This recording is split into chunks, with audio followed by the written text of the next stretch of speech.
Welcome everyone to an all-new edition of the Golden Standard, the official comic book review series of the Golden Age 1942, Blount County's #1 stop for comics, gaming, collectibles, and so much more. We're located at 316 Court Street, across the street from the courthouse in the historic WGAP radio building in downtown Maryville, Tennessee. Now, we took a little bit of a hiatus, but we are back for Season 2.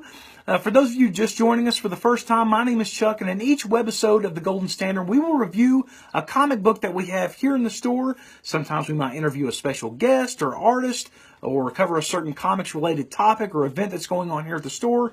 Either way, you can catch it right here exclusively on our Facebook at the Golden Age 1942, so stay tuned.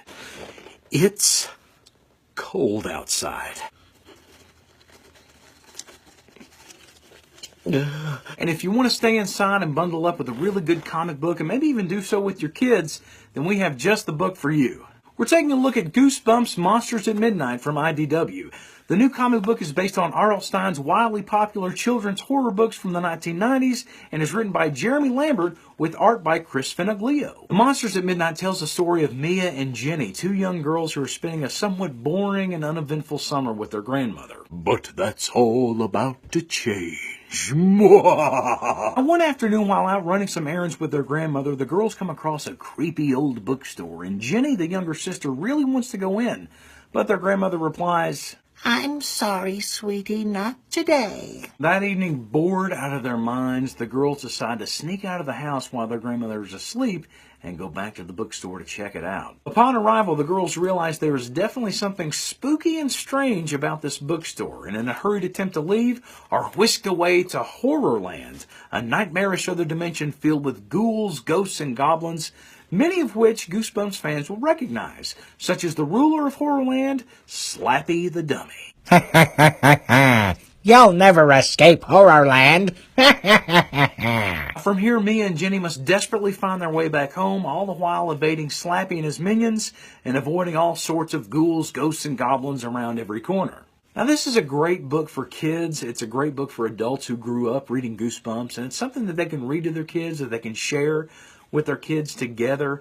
It's scary in an academic sense. I mean, it's Goosebumps. There's nothing really overtly terrifying in this comic book. I mean, there's nothing more scary than what, say, Scooby-Doo and the gang might run into. Now, the artwork in this book is very fun. It's very rich in color. I mean, it's almost borderline beautiful, I want to say.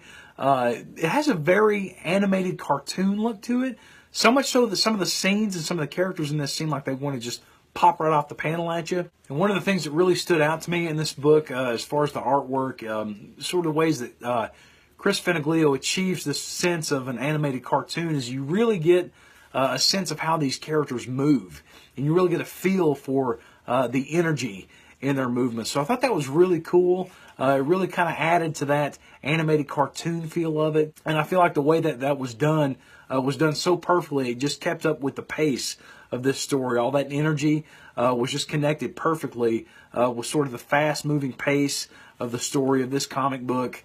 There's never a dull moment, and I felt like Feniglio's work just synced really well with the pacing of that. And what I really enjoyed about Goosebumps Monsters at Midnight is that it's something that parents can share with their kids, that they can read together, not just because it's Goosebumps, because at its basic core, I mean, it's just a simple adventure book. It's an adventure story. Mia and Jenny are on an adventure to find their way back home.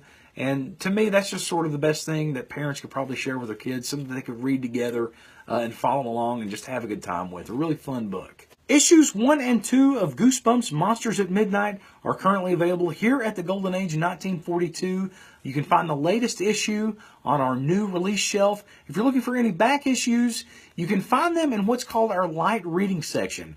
Now, these are books that we have that are, some are geared towards children, but for the most part, books that parents and children and anyone of all ages can read alike and enjoy together. Now, keep in mind, Goosebumps Monsters at Midnight is the first in a series of original stories set in the Goosebumps universe. Once this story arc has completed, this ongoing anthology comic series will continue with Goosebumps Download and Die, available right here at the Golden Age 1942, coming soon, so stay tuned.